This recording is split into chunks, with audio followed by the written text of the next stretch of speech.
Bienvenidos al Observador Internacional, un programa que analiza al mundo desde el mundo. Muki Tenenbaum, su conductor, detendrá su deriva y compartirá con sus oyentes una página de su bitácora todos los días y por Radio High.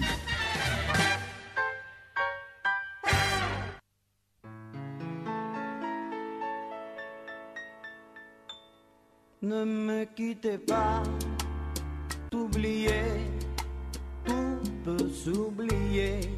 Buenos días, hola Muki, ¿cómo estás? Buenos días Tati, buenos días Luis, ¿cómo estás vos? Buenos días, don Tenenbaum. Acá le mando saludos también a nuestro queridísimo y estimadísimo Ezequiel Goldfried.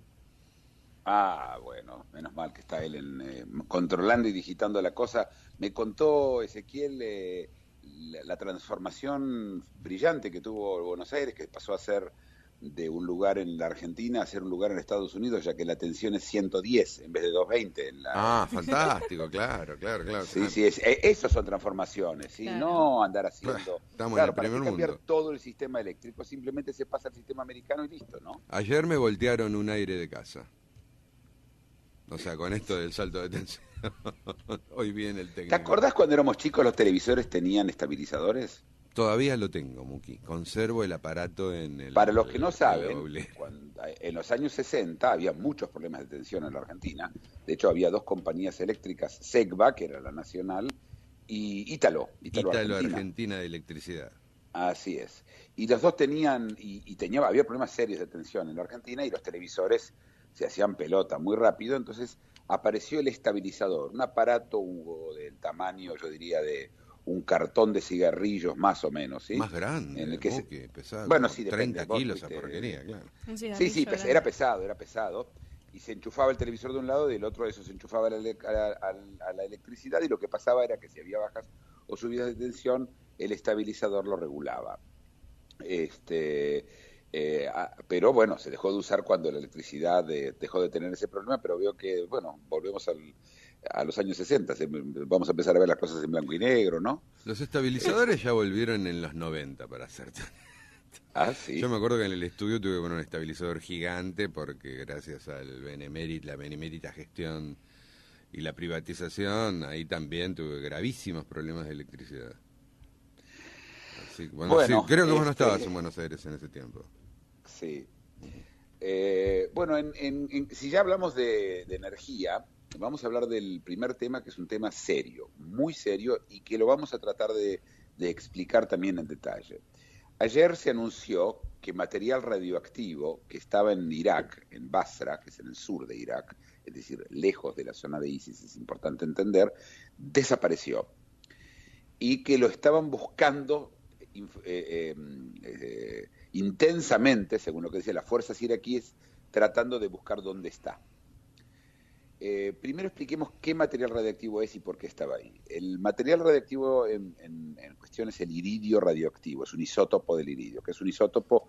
Un isótopo básicamente es un material determinado que es radiactivo y por lo tanto es inestable. Se puede hacer radioactividad básicamente de cualquier material, mucho más difícil, pero iridio, que además es un metal muy caro, se utiliza para dos cosas, y este es el caso, ¿sí? Por un lado se utiliza para hacer unas cápsulas que permiten en las cañerías gigantes de petróleo, los oleoductos, para saber si tienen daños. Es como una máquina de rayos X, básicamente, y utilizando la radiación se sabe si tiene algún daño, si tiene alguna fisura, y se arregla antes de que cause un derrame.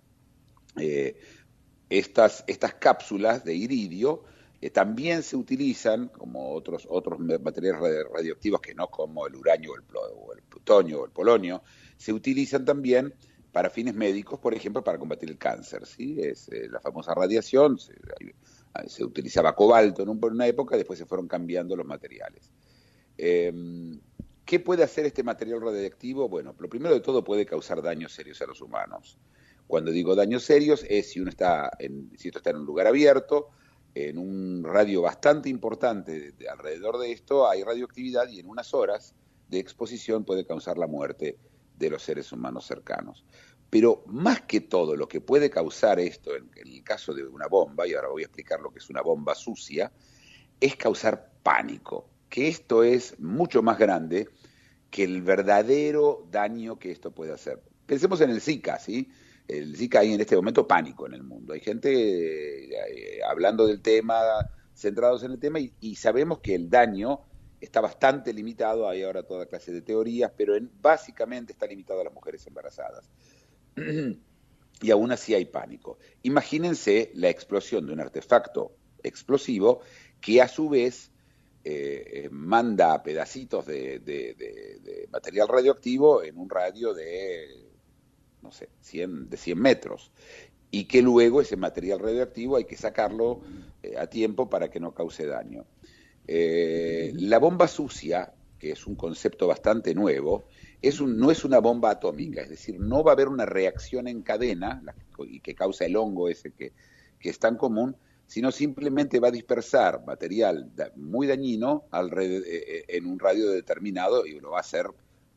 Zonas determinadas pueden llegar a convertirse en inhabitables, o por lo menos mucha gente no volvería aunque todo el mundo le diga que está todo bien, ¿no? Para tener una idea, los dos grandes casos de Perdón, accidentes, te pregunto, ¿quedaría como Chernobyl? Esto justamente iba a dar el ejemplo. Iba a dar el ejemplo de Chernobyl en Ucrania y el ejemplo de Fukushima en Japón. En los dos casos, reactores atómicos, en el caso de Chernobyl hubo directamente una explosión que sigue sin permitir que la gente viva cerca de esas zonas. No se puede comer ni las verduras ni las frutas de esa zona, y estamos hablando de muchos kilómetros cuadrados, muchos, Y en las personas, varios Muki, cientos. ¿Cómo? ¿en las personas también queda la radiación? ¿O no? Bueno, quedan afectados de la radiación. Por ejemplo, lo más importante, si el daño más grande es a la tiroides. Y de hecho, cuando hay un evento en donde hay radiación, se da enseguida yodo que protege a la tiroides del daño que causa la radiación. Por un motivo orgánico, que no quiero entrar en muchos detalles, nuestra tiroides es la primera que absorbe radiación, y en ese caso los casos de cáncer de tiroides se multiplican en decenas de miles de %. En Chernóbil es muy común, ese es un cáncer, y el otro también es la leucemia, porque afecta también ¿cómo se dice? El bone marrow, el caracú, la parte nuestra, no me acuerdo la palabra en castellano, la verdad, que es la que crea nuestros glóbulos blancos y rojos. La médula. Ahí está, ahí me acordé. Y en el caso de Chernóbil, como dije, hay animales, por ejemplo, los animales que viven en Chernóbil están ciegos. Esto es otro de los problemas que hay. Y no se va a ir esto hasta 500 años o 1000 años, y es un problema, porque la zona se convirtió en inhabitable. En Fukushima, recuerden ustedes que fue cuando fue el tsunami, que destruyó la central nuclear, que un genio la puso sobre la costa, en un lugar donde hay terremotos. La verdad que la genialidad, los japoneses estuvieron mintiendo durante muchos meses, contando que no pasaba nada, y muchísima gente murió de los empleados, y toda la zona tampoco no se puede entrar. Fukushima no se puede recuperar, están diciendo que lo van a recuperar, pero no creo que lo puedan recuperar. Eso es en tamaños gigantes y en explosiones dentro de centrales atómicas. La bomba sucia, por supuesto, lo que tiene muy especial, y que creo que lo hace tan único, es la intencionalidad detrás del que la pone. Es decir, ni Fukushima ni Chernóbil fueron intencionales. Acá se trata de causar daño, y lo que nos da pánico no solamente es el daño actual, sino la intención detrás del que la pone, ¿no? Lo mismo pasó cuando esto cayeron que estás contando, Muki, esta ¿Cómo? desaparición de un hisopo radioactivo de iridio. Sí, y esto se puede usar para una bomba sucia. ¿Tienen idea de que si es intencional o es bobera? A ver, puede ser intencional o no la desaparición, ¿sí? Normalmente yo diría que el iridio no tiende a irse a pasear solo, el iridio radioactivo ni el no radioactivo. En general los metales no se van a pasear solos porque quieren, pero el uso, es decir, imaginemos que esto se puede vender. Y ya hubo intentos de ventas de material radioactivo en Europa. De hecho hubo 2 casos en los cuales finalmente los agarró la FBI en un caso, y en el otro la policía de Moldova, de gente que tenía material radioactivo de la ex Unión Soviética y que sigue dando vueltas y se sigue tratando de vender. Acá el peligro es ISIS, por supuesto. Primero, por lo que ya sabemos de lo que esta gente son capaces. Segundo, porque están muy acorralados en este momento. ISIS tiene un problema económico muy serio y tiene que volver a recuperar el poder de ellos. Por ejemplo, ayer hubo una bomba en Ankara, en la capital de Turquía, donde murieron decenas de personas, puesto aparentemente por los kurdos, pero puede haber sido ISIS también, no sabemos. Imagínense si en vez de eso la bomba es radioactiva. Y el pánico que causaría, la gente se fugaría histérica de la ciudad. Imagínense una cosa así en Europa, imagínense una cosa así en un avión, imagínense una cosa así en un barco. En el subterráneo alcanza. O en el subterráneo, tenemos el caso del gas sarín que se tiró en Japón, mataron cientos de personas cuando pusieron gas venenoso. Del grupo que era una secta japonesa totalmente desquiciada, de la cual ISIS no parece ser muy diferente. El miedo es que llegue a ISIS. La amenaza solo es terrible.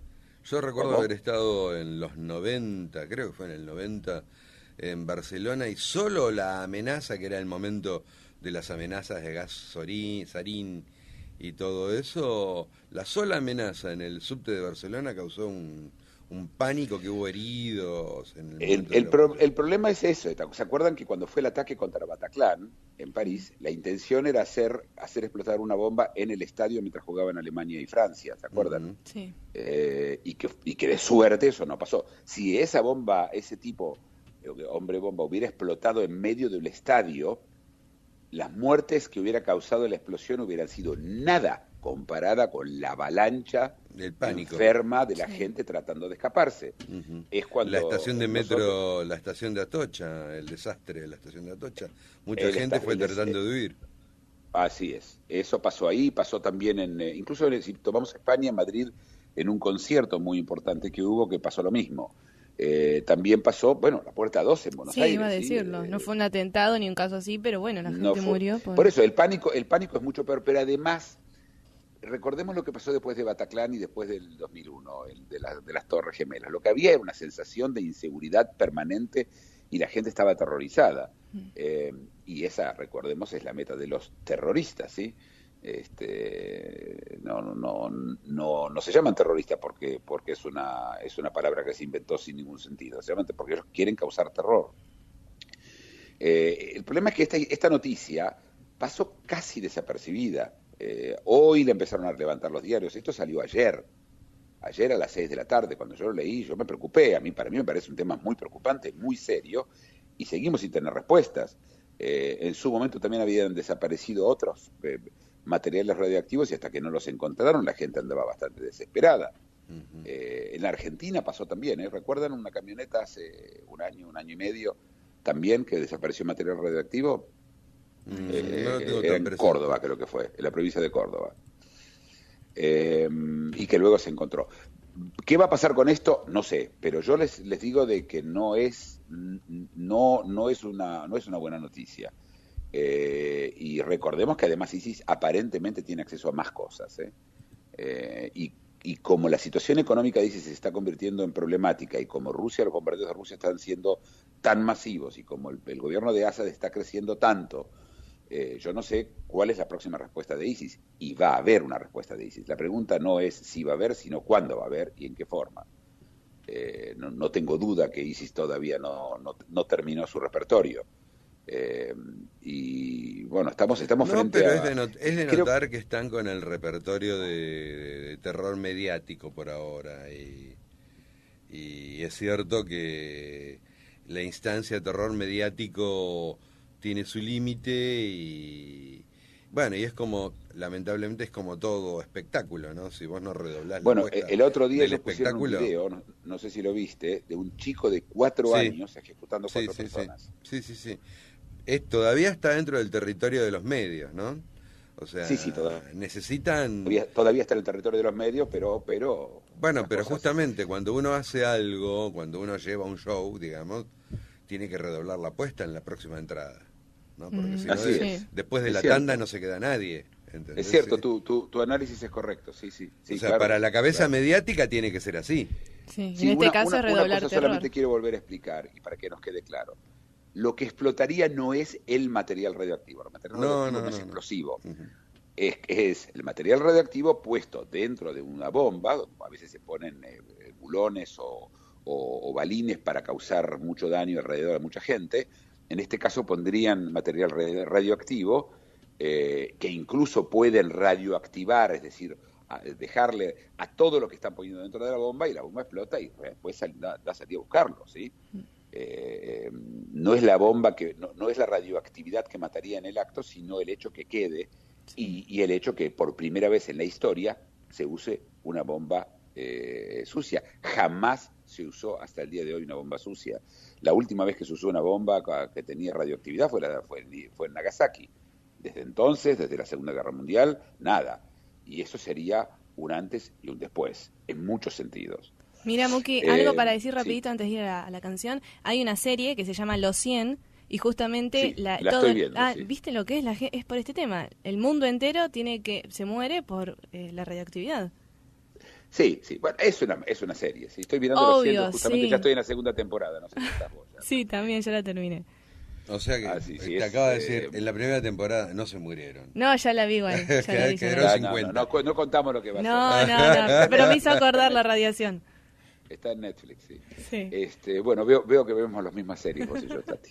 Tati, nos vamos a la música y Dale. después seguimos con más temas. Sí. Muki Tenenbaum es el observador internacional. De lunes a viernes, recorre con sus análisis y reseñas los aconteceres y devenires del mundo, en exclusiva para Radio High. El Observador Internacional, de lunes a viernes, por Radio High. Un espacio en el cual Muki Tenenbaum, desde algún lugar en el planeta, analiza las realidades y desafíos del mundo contemporáneo.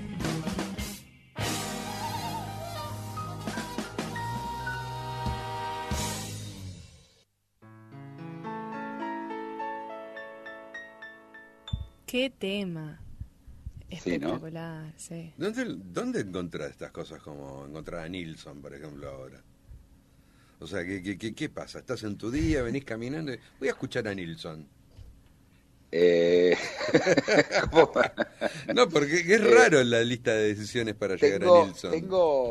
No sé, yo escucho muchas músicas de muchos lugares. De hecho, hay música que voy a poner pronto, que es, por ejemplo, música muy especial que viene de Mongolia. Pero cuando, no sé, me pareció, una canción que me gusta. Sí. ¿Qué voy a hacer?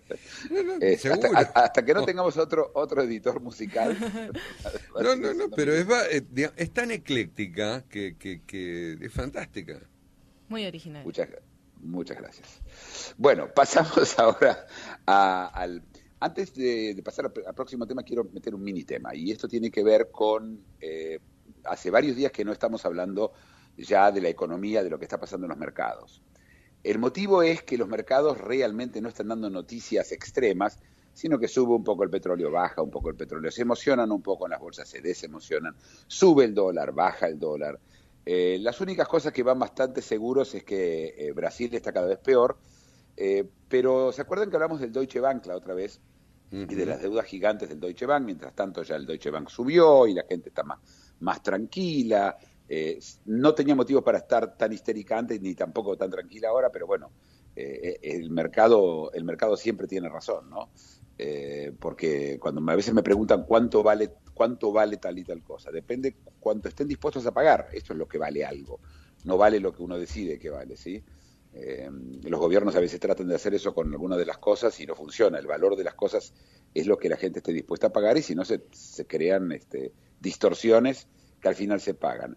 En el caso de Deutsche Bank, lo que quería contar es que hoy uno de los más importantes analistas que había recomendado en su momento comprar acciones del Deutsche Bank, le sacaron la licencia por un año, porque él debería haber sabido, y tienen razón en el caso que la recomendación no estaba bien y que lo estaba haciendo para quedar bien con el Deutsche Bank. Esto es un analista, ¿sí? Recuerden, no es las agencias de valoración como Standard & Poor's y Moody's, que le dan un valor a la deuda. Estamos hablando acá de un analista, y los analistas en Estados Unidos tienen que tener licencia, y la licencia se la suspendieron por un año. Un tema pequeño, pero que vamos a volver a hablar después de cuál es el negocio detrás del negocio en la bolsa. Quién se beneficia y cuáles son los intereses que están detrás, y para poder entender por qué se equivoca alguien tan seguido o no.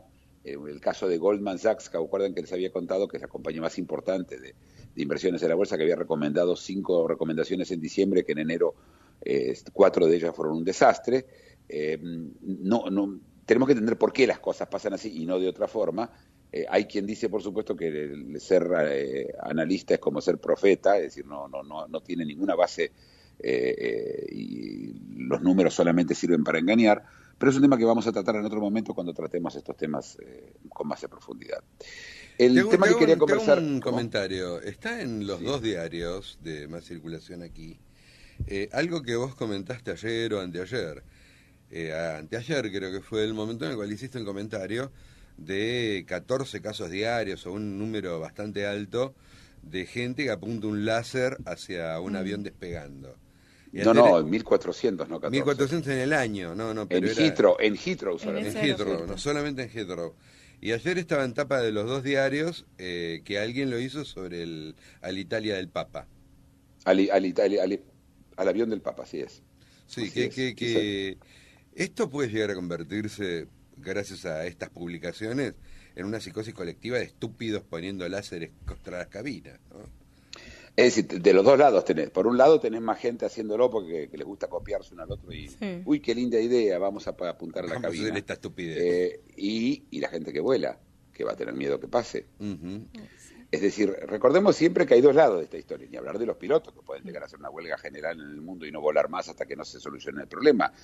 Me imagino que la solución va a pasar siendo tecnológica, que va a ser la más fácil, en vez de andar buscando cada tipo que anda con un láser en el bolsillo. Van a poner vidrios que sería el método de la policía en general, ¿no? Vamos a ir a buscar a los tipos, que es cambiar el vidrio, probablemente, y que no permita pasar los láseres.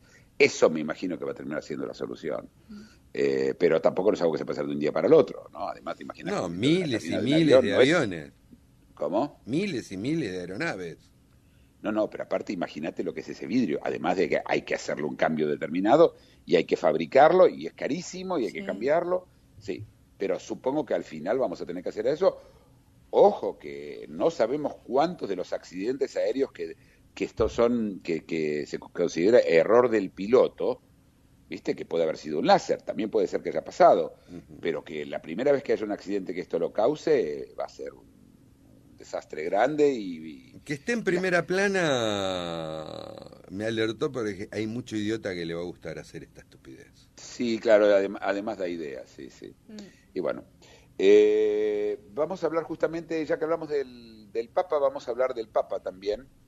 Tenemos varias cosas para hablar del Papa, de este y de otro Papa, pero de este Papa, el Papa estuvo en México y él decidió que él quería saludar a la gente todo el tiempo en la calle, cosa que los mexicanos andaban histéricos, tenían miedo. Ustedes se imaginan en un país con niveles de violencia y de locura de los narcos, podría llegar a pasar que lo maten, aunque los narcos no creo que se atrevan a matar al Papa como no lo haría la mafia, y no lo haría incluso ni los colombianos, porque el Papa son muy católicos, claro, etcétera. Pero mientras él se acercaba a saludar a la gente lo agarraba, le decía... Y un tipo lo agarró muy fuerte a él y no lo dejaba salir. Y de repente el Papa se sacó, pero se sacó, yo lo vi en video, están invitados a mirar. Lo he visto también. Y le gritó al tipo, ¿pero qué te pasa, che? Así, no seas egoísta, ¿qué me tenés acá tironeándome? Le salió el porteño, ¿no? Le salió el porteño.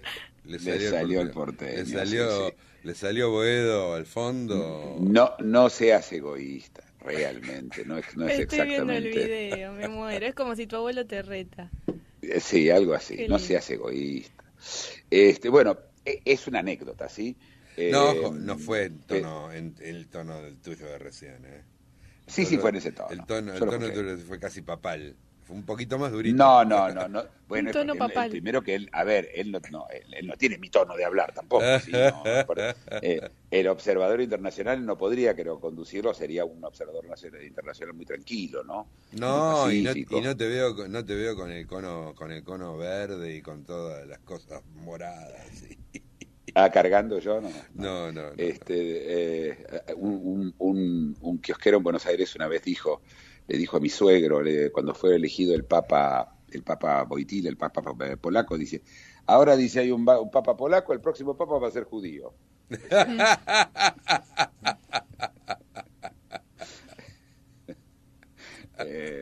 Sí. Bueno, y hablando de polacos, vamos a hablar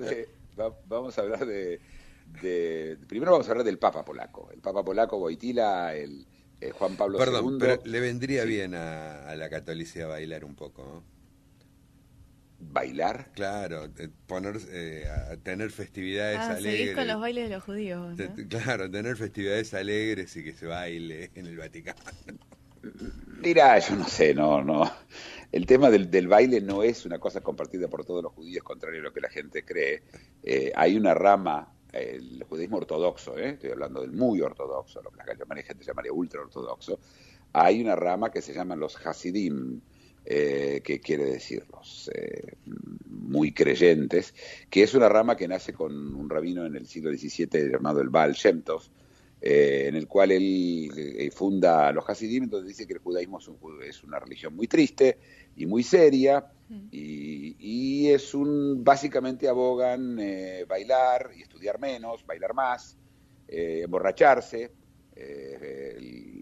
El movimiento Chabad, que es el movimiento más importante de los Hasidim, que se conoce en Argentina bastante, Chabad Lubavitch, incluso los no judíos lo conocen muy bien, es un movimiento en el cual en las fiestas se emborrachan, toman vodka, etcétera, algo muy mal visto por el resto de los ortodoxos, en donde causa varias peleas, así que el tema de bailar y los judíos bailando es solamente de una zona, y también de los laicos que terminaron las fiestas que nosotros vemos, las fiestas de casamientos y de bar mitzvah, en donde la gente baila mucho y todo el mundo dice los casamientos judíos, pero la verdad es que son casamientos judíos más bien argentinos, ¿sí? En otros países mucho menos bailado la cosa y mucho más hablada la cosa.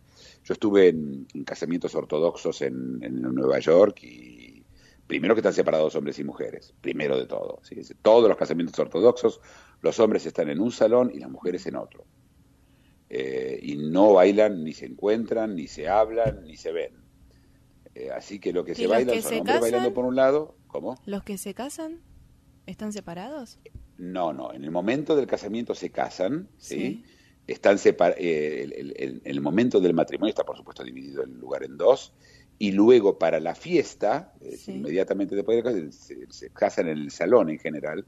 Los judíos se casan, en la Argentina eso de casarse en la sinagoga es un tema muy argentino, en Estados Unidos y en el resto del mundo que yo sepa no se casan en las sinagogas, sino se casan en salones, y se usa la jupá. La jupá es ese tela que se pone con 4 palos y que está por encima de los novios y del rabino y de los testigos.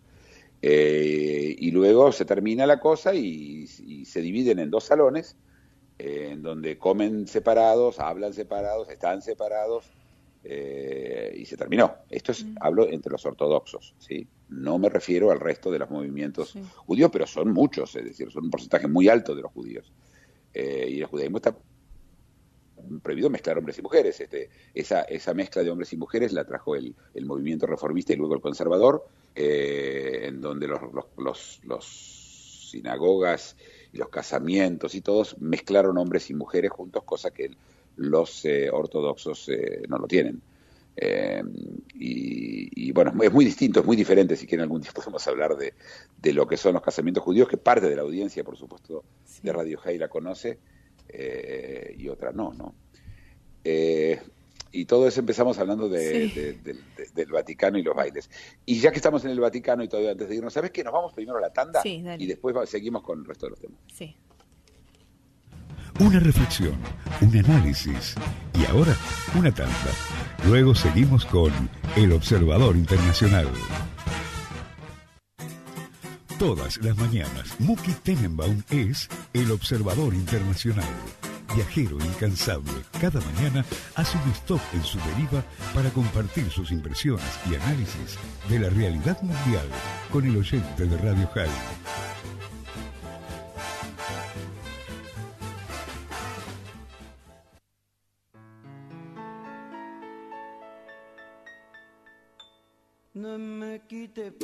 ¿De qué papa vamos a hablar, Muki? Vamos a hablar del Papa Juan Pablo II, que es no el anterior todavía está vivo, que es el alemán, el Papa alemán, es el Papa polaco, Wojtyla. Tenemos que explicar que este Papa es un tipo que es llamado para, en el momento en el cual la Unión Soviética estaba empezada a tener problemas porque había perdido la guerra en Afganistán y había empezado a haber un movimiento liberalista en distintos lugares de Europa y especialmente en Polonia con Solidarity, el grupo que básicamente funda Lech Walesa, que es el primer sindicato en un país comunista. Increíblemente los países comunistas prohibían los sindicatos. Bueno, no increíblemente porque son una dictadura en general. Veo que a alguien hay que decirle salud ahí, ¿no? A mí. A vos, salud. Y ese fue un estornudo internacional. Y luego, este Papa solidario, fue un estornudo solidario. Es un hombre que no comienza su carrera religiosa demasiado joven, y de hecho fue jugador de fútbol. Tenía en Cracovia, él es de Cracovia, tenía muchos amigos judíos y los tuvo hasta incluso casi su muerte. Un hombre especial, era un hombre especial pero muy conservador. Estuvo en la resistencia. Estuvo en la resistencia contra los nazis, por supuesto, claro, y luego contra los soviéticos. Un hombre que tenía un récord muy interesante. Y salió hace un par de días un periodista que alega de que había una filósofa que le ayudó a escribir su autobiografía y que esa mujer era básicamente su amante. Hay cartas muy, muy cariñosas entre ellos. Sí. Y bueno, a ver, el tema es realmente poco interesante. Es casi de un programa de chismes, ¿sí? ¿Qué me importa si el Papa tenía o no tenía amante y cómo él veía las cosas? Pero es interesante la relación entre ellos, fue una relación intensa. Ella era una filósofa importante, polaca, americana, de mucho nivel. Recomiendo mirar las cartas, vale la pena leerlas, me parece un tema. Pero esto nos lleva a otra historia de Polonia. En Polonia, recuerden, ganó las elecciones hace unos meses el partido de ultraderecha. No puedo decir que es de ultraderecha, pero de muy derecha. Dentro de ese partido hay grandes grupos que están tratando de hacer revisionismo histórico, y hoy en este momento Polonia es el gran oponente al tema de la inmigración de los refugiados sirios, ¿sí? Y ayer, hace un par de días, salió una noticia bastante rara en la que decía que a los inmigrantes hay que juntarlos a todos, entrenarlos y mandarlos de vuelta para luchar contra ISIS. Sí. Esa fue la idea de un ministro polaco. Tengo muchas cosas para decir sobre eso y no sé con cuál empezar, desde que es una malísima idea. Si pudieran, segundo, que quién los va a entrenar para luchar contra ISIS, el ejército polaco. Eso ya pasó. Y creo que los americanos tienen Guantánamo lleno de eso, más o menos. Claro, sí, al final se terminan uniendo a ellos, claro. Sí. Recordemos que estos tipos, y además no sabemos cuántos son de ISIS, además. Sí. Pero bueno, sí. Estas son las ideas.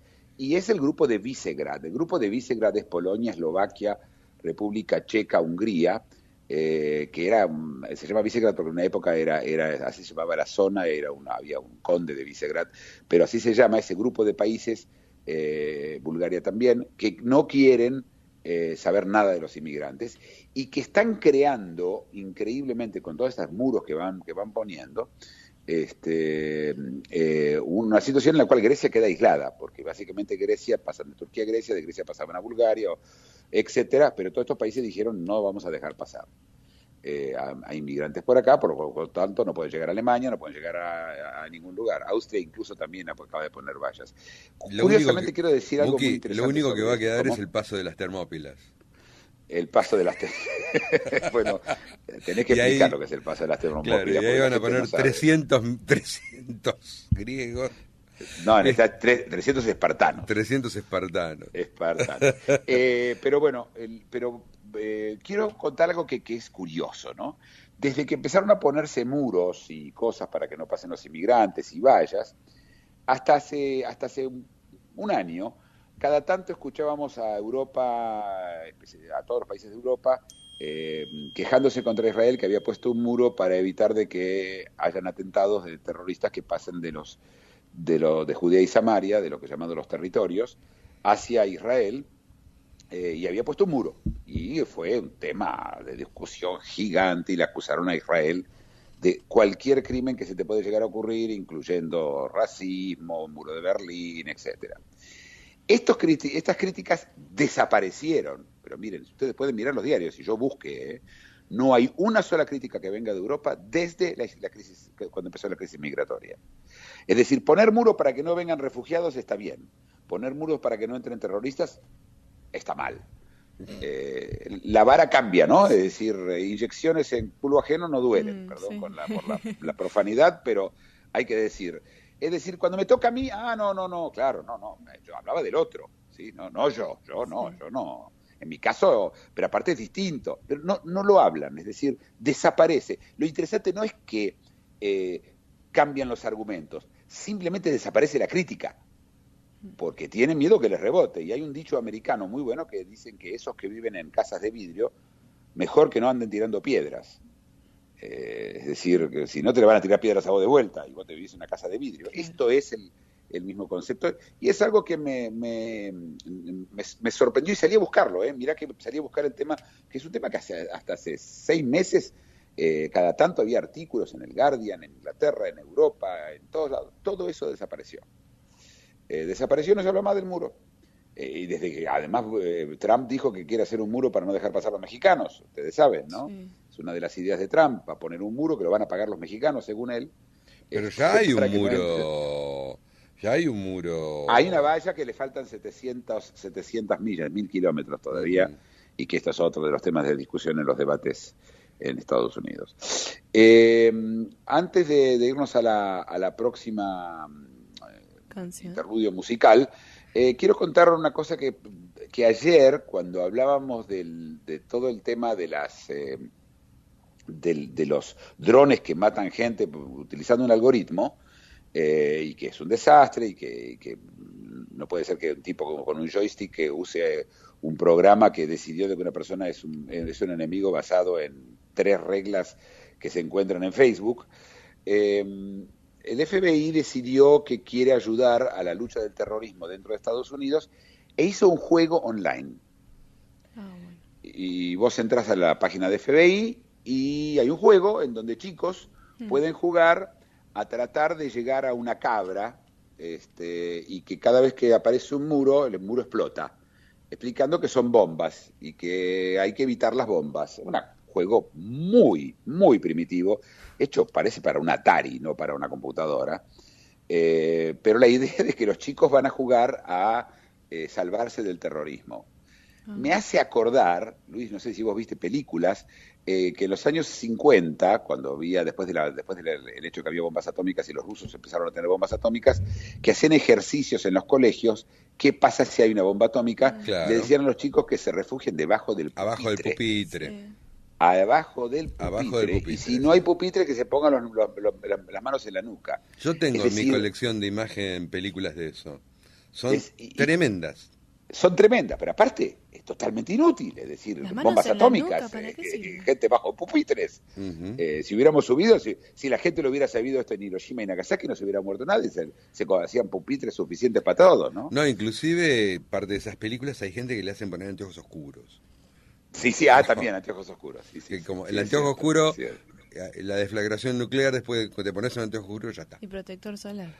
Sí, sí. Bueno, y esta es la idea del jueguito del FBI, que realmente yo lo traté de jugar, es patético el juego, y la idea es patética. Igual todo podríamos es patético. desarrollar uno de nosotros que se llama Angry Isis, ¿no? Y salen volando Sí, con las gomeras. claro, ya está, ahí la tenés, sí, sí. Angry Isis Sí. es maravilloso. Angry, sí, sí. O ¿dónde está el iridio? Sí, sí, ¿Dónde está el iridio? ¿Dónde está el iridio? Vamos a nuestro último interludio musical y después tenemos más noticias. Dale. De lunes a viernes, Muki Tenenbaum es El Observador Internacional por Radio High.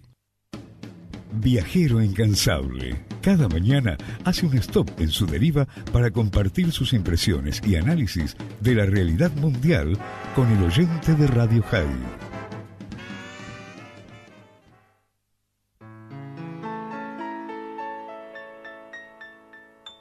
Ne me quitte pas, il faut oublier. Estábamos con Ezequiel tratando de descubrir la versión que conocíamos nosotros, que es de David Guetta, con esta misma letra, y la sacamos. Así es, así es. David Guetta la volvió y Sí. hizo una canción espectacular. Pero esta es, Luis el otro día me preguntó, ¿qué más hizo Nancy Sinatra? Ajá. Y ahí tenés, Ah, Luis. mira, here you have. My baby shut me down. Sí, Bang Bang. Sí, sí, es cierto, la canción pero bueno, no vale ponerla de la de David Guetta, que me encanta. Claro, sí. Lo que sí es otra de las canciones que, para una generación al menos, Tarantino se ocupó de resignificarla. Así es, también. Sí, Tarantino varias canciones resignificó. Ya es la segunda que pusimos de Tarantino. También teníamos una de Perros de la Calle el otro día. Bueno, vamos a contar ahora dos cosas más. Primero les quiero contar algo que pasó en el mundo forense, es decir, en el tema jurídico forense, que va a cambiar muchas cosas y que está cambiando las cosas en Estados Unidos. En Estados Unidos una de las formas de identificación que se utiliza fuera las huellas digitales, ya conocemos varios, el tipo de sangre, el ADN eventualmente, que fue el más exacto de todos, pero ahora había uno que se usaba mucho, que son las mordeduras. Es decir, en un caso de violación, en un caso de asesinato, en un caso donde quedaba la mordedura del victimario, del que hizo el crimen, la forma de identificarlo era buscando los dientes de la persona y comparando con la mordedura, y se consideraba identificación, ¿sí? Es decir, y gente iba a la cárcel, fue condenada a muerte basados en estas mordeduras. Hace un tiempo una persona que fue convicta por mordeduras, que estuvo 20 años en la cárcel, aprovechó porque había también muestras de ADN y demostró de que la mordedura, si bien lo identificaba a él, el ADN no. Y de ahí en más empezó a revisar y se encontró que prácticamente la mordedura no sirve como identificación, y hay muchos casos en este momento que están siendo revisados, y en Texas, por ejemplo, y ya en el resto de los Estados Unidos están en camino, la mordedura no se va a aceptar más como forma de identificación. Mientras tanto, se ejecutaron solamente en Texas 6 personas por mordedura. No. Es decir, Qué sí, mala bueno, suerte. la forma de identificar. Ojo que, por ejemplo, la identificación más aceptada o la más común, que es la del testigo, Sí. hay muchos estudios que demuestran que el testimonio de personas es Cualquiera. muy poco seguro. Y especialmente en casos capitales, un tipo lo ejecutaste y se terminó. Claro. Ahora, por ejemplo, en España hubo un holandés que fue acusado de 3 violaciones. Una de las violaciones, al final se murió otro preso y confesó de que había sido él, y que luego, cuando hicieron cotejación de ADN porque se les ocurrió, este hombre salió de la cárcel después de estar 12 años en la cárcel. Bueno, y salió. 12 años, un holandés, que su madre se murió de cáncer y no estuvo al lado de ella, que él nunca pudo ver a sus hijos, que nunca se pudo ver, y los tiraron, lo liberaron, y no le dieron un mango, todavía no un mango, y el tipo no tiene para comer. Claro. Estuvo dando entrevistas en televisión para que lo inviten a comer. No. Es decir, él decía, entrevistas solo en un restaurante, así me pagan la comida. Para que entiendan, ¿sí? 12 años el tipo en cana. Y en su momento hubo gente que juró y perjuró que era él, que lo vio con un hacha por supuesto, partiendo en cuatro supuesto. a todo el mundo. Maimónides decía, Maimónides, el filósofo judío del siglo X, y bueno, un gran pensador judío, decía, es preferible que haya 5.000 culpables en la calle a que un solo inocente esté en la cárcel. Y ese es el concepto de la sociedad moderna, ¿no?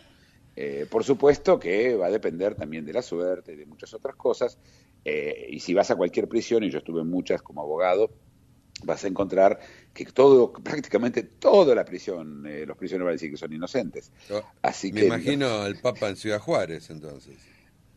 Bueno, en Ciudad Juárez él dijo, que visitó la cárcel de más peligrosidad del planeta, más o menos. Yo tengo un amigo que es médico en Ciudad Juárez, y que él me contaba lo terrible Ciudad Juárez fue probablemente el lugar más violento en el mundo durante mucho tiempo, es el límite con Estados Unidos, al lado del Paso, del otro lado está el Paso, Estados Unidos, y Ciudad Juárez, él me decía que había que viajar básicamente en tanques para moverse adentro, es decir, era imposible que no te asalten, es imposible que no te pase algo, y él iba como médico, y como iba como médico muchas veces lo dejaban pasar, otras no, y que sufrió de todo, desde le entraron a la casa, le rompieron todo, lo trataron de matar, y es médico, y él es médico de emergencias, un desastre. México ya vamos a hablar de México, vamos a hacer un programa entero sobre México, y hay mucho para hablar sobre México. Y ya que hablamos de justicia y de papas y de estas cosas, recuerdan que se murió el juez Scalia en Estados Unidos, Anthony Scalia, que era un juez que falleció, y que incluso yo les conté que había toda una teoría de que gente dice de que como no hicieron una autopsia, lo encontraron en un rancho muerto y con una almohada en la cara, se pensó de que lo habían matado y que, bueno... Y que las huellas del asesino llegaban hasta el área 51. Hasta el área 71, pero tenía mordeduras también. Claro, los colmillos de Pero Drácula. En Estados Unidos hay un comentarista muy, muy importante que se llama Glenn Beck. Glenn Beck es mormón, muy religioso, muy fanáticamente religioso, y apoya a uno de los candidatos, a Ted Cruz, otro candidato muy cristiano, incluso su padre es un sacerdote y él todo el tiempo habla de Dios y esas cosas. El nombre lo ayuda. Y Glenn Beck dijo, escuchen bien, que Dios mató a Scalia, lo mató, lo liquidó a Scalia, para que Ted Cruz sea presidente, porque la gente luego va a querer un presidente que elija un juez como Scalia, entonces lo hizo matar para que Ted Cruz sea presidente, y lo que estoy diciendo es titular en Estados Unidos. Se lo dijo un pajarito. No se lo dijo, se lo dijo, no, él habla directamente, claro. Que habla con pajaritos y esas cosas, no, él habla directo con Dios. No. Y claro, estamos con un porcentaje importante de la población norteamericana a la cual esto le habla, está claro. Sí. Es decir, el Dios complotista, es decir, que es, ¿cómo podemos decir? Mueve las piezas. Es hasta casi evil, ¿cómo se dice? Malo, ¿no? Sí. Imaginen, lo ven a Dios complotándose para matar a una persona, para que otra sea presidente. Sí. No es más fácil si Dios es todopoderoso, lo más fácil es que lo ponga él de presidente y se termine, ya está, ¿para qué tiene que hacer toda esa vuelta, no? No existe de hombre de poca fe, no existe la manifestación. ¿Cómo? No existe la manifestación directa del Señor. ¿Ah, no? No, si no hay acto de fe de por medio, no, jamás vas a ver la intervención del Señor. Pero eso para los católicos, mirá que son muchos acá, depende, acá hay un supermercado con muchos proveedores, podés elegir el proveedor que querés acá, yo te recuerdo, viste, hay competencia, no hay una sola religión, ¿no? Hablando de católicos, quiero dar un dato, que Juan Pablo II fue canonizado en 2014 por Francisco, o sea, es considerado santo. Así es. Vos sabés que hay todo un tema muy serio sobre la canonización de Pío XII. Sí. Pío XII, recordemos, es el papa que cooperó con los nazis. Y la discusión en general era bastante loca, porque estaban los judíos que quieren salir en contra de la canonización de Pío XII, con justa razón desde el punto de vista argumental de que el hombre fue incluso instrumento en el Holocausto, pero la verdad es, ¿qué hacen los judíos metiéndose en lo que los católicos creen o canonizan o no canonizan? Claro. Una de dos, o lo que hace el Papa canonizando le da entidad de santo a una persona, y en cuyo caso los judíos tienen que hacerse católicos, o no, porque los judíos no creen en el poder del Papa, entonces ¿qué les importa lo que dice? Claro, sí. Esto ya pasó con los mormones. Los mormones pueden, en su religión, no solamente pueden convertir a personas vivas, sino que pueden convertir a muertos. Y ellos decidieron que a los 6 millones de judíos que murieron en el Holocausto, ellos anunciaron que ellos los convirtieron al mormonismo. La comunidad judía se sacó. ¿Cómo hacen una cosa así? Y la pregunta es de vuelta la misma. O los mormones tienen razón, entonces hay que hacerse mormón, o los mormones no tienen razón, entonces ¿qué te importa lo que yo diga? Claro, sí. Y decimos esta también. Conversación es una conversación en donde tratamos de traer al mundo práctico lo que es del mundo espiritual religioso, que tiene que ver con una creencia. Sí. No tiene nada que ver con los hechos. Entonces no podés discutir sobre hechos, ¿sí? Y al mismo tiempo discutir sobre una creencia. Cada uno cree lo que se le da la gana, sí, o lo que no se le da la gana, aunque no se le dé la gana, pero cree lo que cree. Y el otro puede creer o no creer, y la discusión, y lo que esa persona hace en la práctica, por eso, mientras no me afecte a mí qué me importa. Si el Señor decide en una misa ponerse de rodillas, pararse, hace cada uno lo que se le da la gana, me parece a mí. Y me parece que en el tema de lo de Scalia, como lo de los mormones, es una discusión fuera de lugar y absurda, y realmente tenemos suficiente motivo para pelearnos, que tenemos que buscar nuevos. Pero eso le va a reportar votos, increíblemente. Semejante declaración, Cruz, sí. Semejante claro declaración, que sí. Por seguro. Por supuesto que sí. Seguro. Por supuesto. Una cosa más antes de irnos sobre este tema de Ted Cruz, para que sepamos. En Estados Unidos, el último candidato a presidente contra Obama era mormón. No era católico, no era protestante, era mormón, lo cual muchos cristianos no lo ven a los mormones como cristianos. Y el 50% de los evangelistas no votaron en las últimas elecciones, porque no querían votar para un mormón. Si Ted Cruz es el candidato que es evangelista, todo ese voto se va a volcar a él. Sí. Y no son 5 tipos, es la diferencia entre ganar y perder una elección. Sí. Pero igual primero hay que ganarle a Trump y a Hillary. Sí, a Trump y a Hillary. No, a Hillary, es un tema que ya lo vamos a ir a discutir. Ya veremos cuando lleguen las elecciones. Bueno, mañana tenemos temas, chicos. Vayan a nuestro Facebook, el Observador Internacional. Tenemos muchas notas todo el día que se van subiendo. Opinen, escriban, manden, que nos interesa mucho la opinión de todos ustedes. Y nos vemos mañana viernes. Así es, Muki. Antes de irnos, quiero recomendarles a todos que vean la película Spotlight, hablando de hechos y creencias. Espectacular. Y todo periodista debería verla, así que vean. Yo la voy a ir a ver cuando llegue. Ajá. Y estamos sufriendo un traslado de algunos oyentes. Un oyente barcelonés ahora es un oyente porteño. Sí. Saludos a Roberto. Bueno. Hasta mañana, Muki. Listo. Hasta mañana. Hasta mañana, Muki. Hasta mañana, oyentes. En 23 horas regresa El Observador Internacional.